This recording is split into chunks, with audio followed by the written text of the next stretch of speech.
আসসালামু আলাইকুম, নমস্কার। আমি এখন চাঁদগাজী জামে মসজিদে আছি।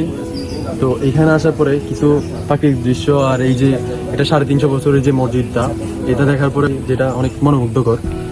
আর এই যে রাজা তৈরি করে গেছে, এই রাজার পারিবারিক যে কবরস্থান আছে, এটা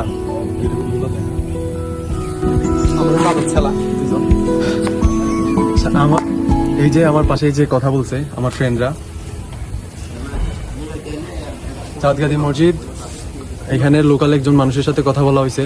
লোকাল মানুষের সাথে কথা বলার সাথে যে ইনফরমেশন পাইছি, ইনফরমেশনের থ্রুতে যা বলতে পারি, এটা 350 বছরের, বাংলায় বলতে গেলে 1100 খ্রিস্টাব্দের, আর এখন বাংলায় 1448 খ্রিস্টাব্দ।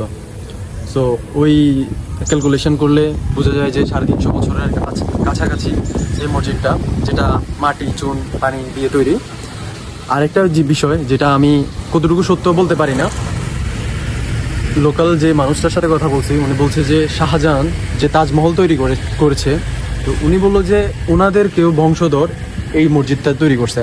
এটা কতটুকু সত্য আমি জানি না, কিন্তু আমি পড়াশোনা করে যতটুকু শুনছি যে তাজমহল যারা তৈরি করছে তাদের হাত কেটে দেওয়া হয়েছে, তারা কোনো স্ট্রাকচার যাতে তৈরি না করতে পারে এরকম করে দিছে। সো এটাই আবার আপনারা কিছু মনোরম দৃশ্য ফিল করেন, যেটা ভিডিওর মাধ্যমে আমি আপনাদের দেখাবো।